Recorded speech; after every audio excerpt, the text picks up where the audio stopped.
दोस्तों, आज मैं एक नई कहानी लेकर आई हूँ। भारत की आदर्श नारियों में से एक नारी सती सावित्री। महाभारत के वन पर्व में सावित्री और यमराज के वार्तालाप का प्रसंग आता है। जब यमराज सत्यवान सावित्री के पति के प्राणों को अपने पास में बांध ले चले, तब सावित्री भी उनके पीछे पीछे चलने लगी। उसे अपने पीछे आते देखकर यमराज ने उसे वापस लौट जाने के लिए कई बार कहा, किंतु सावित्री चलती ही रही एवं अपने धर्मचर्चा से उसने यमराज को प्रसन्न कर लिया।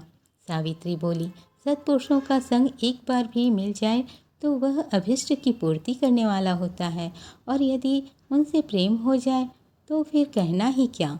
संत समागम कभी निष्फल नहीं जाता, अतः सदा सत्पुरुषों के साथ ही रहना चाहिए। देव, आप सारी प्रजा का नियमन करने वाले हैं, अतः यम कहलाते हैं।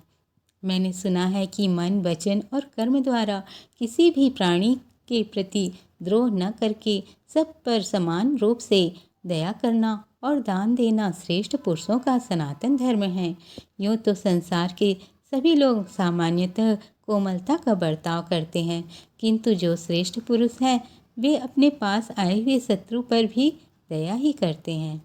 यमराज जी ने कहा, कल्याणी, जैसे प्यासे को पानी मिलने से तृप्ति होती है, उसी प्रकार तेरे धर्मानुकूल बातें सुनकर मुझे प्रसन्नता होती है। सावित्री ने कहा, विवस्वान सूर्यदेव के पुत्र होने के नाते आपको व्यवस्वत कहते हैं। आप शत्रु मित्र आदि के भेद को भुलाकर सबके प्रति समान रूप से न्याय करते हैं। इसी से सारी प्रजा धर्म का आचरण करती है और आप धर्मराज कहलाते हैं। अच्छे मनुष्यों को सत्य पर जैसा विश्वास होता है वैसा अपने पर भी नहीं होता, अतएव वे सत्य में ही अधिक अनुराग रखते हैं। विश्वास ही सौहार्द का कारण है तथा सौहार्द ही विश्वास का।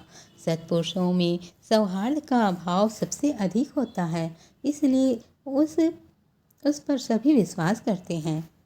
यमराज ने कहा, सावित्री, तूने जो बातें कही हैं वैसी बातें मैंने और किसी के मुख से नहीं सुनी है, अतः मेरी प्रसन्नता और ही बढ़ गई है। अच्छा, अब तू बहुत दूर चली आई है, जा लौट जा। फिर भी सावित्री ने अपनी धार्मिक चर्चा बंद नहीं की। वह कहती गई, सत्पुरुषों का मन सदा धर्म में ही लगा रहता है। सत्पुरुषों का समागम कभी व्यर्थ नहीं जाता। संतों से कभी किसी को भय नहीं होता। सत्पुरुष सत्य के बल से सूर्य को भी अपने समीप बुला लेते हैं। वे ही अपने प्रभाव से पृथ्वी को धारण करते हैं। भूत भविष्य का आधार भी वे ही हैं। उनके बीच में रहकर श्रेष्ठ पुरुषों को भी खेद नहीं होता। दूसरों की भलाई करना सनातन सदाचार है।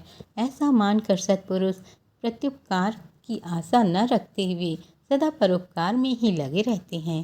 सावित्री की बातें सुनकर यमराज द्रवीभूत हो गए और बोले, पतिव्रते, तेरी ये धर्मानुकूल बातें गंभीर अर्थ से युक्त है एवं मेरे मन को लुभाने वाली है। तू ज्यों-ज्यों ऐसी बातें सुनाती जाती है त्यों-त्यों तेरे प्रति मेरा स्नेह बढ़ता जाता है, अतः तू मुझसे कोई अनुपम वरदान मांग ले। सावित्री ने 3 वरदान मांगे। अंधे सास ससुर की आंखों में रोशनी आ जाए, उनका खोया हुआ राज्य वापस मिल जाए और 100 पुत्रों की माता बने। तब यमराज ने तथास्तु कहकर चलते ही रहे। फिर सावित्री कहती है, भगवान, अब तो आप सत्यवान के जीवन का वरदान दे दीजिए।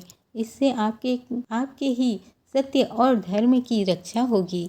पति के बिना तो मैं सुख, स्वर्ग, लक्ष्मी तथा जीवन की भी इच्छा नहीं रखती। धर्मराज वचनबद्ध हो चुके थे। उन्होंने सत्यवान को मृत्युपाश से मुक्त कर दिया और उसे 400 वर्षों की नवीन आयु प्रदान की। सत्यवान के माता पिता की नेत्र ज्योति लौटा दी। उन्हें अपना खोया हुआ राज्य भी वापस मिल गया। सावित्री को भी समय पाकर 100 संतानें हुई एवं सावित्री ने अपने पति सत्यवान के साथ धर्मपूर्वक जीवन यापन करते हुए राज्य सुख भोगा। इस प्रकार सती सावित्री ने अपने पति प्रत्य के प्रताप से पति को तो मृत्यु के मुख से लौटाया ही, साथ ही पति के एवं अपने पिता के कुल दोनों की अभिवृद्धि में भी वह सहायक बनी। जिस दिन सती सावित्री ने अपने तप के प्रभाव से यमराज के हाथ में पड़े हुए पति सत्यवान को छुड़ाया था, वही दिन वट सावित्री पूर्णिमा के रूप में आज भी मनाया जाता है।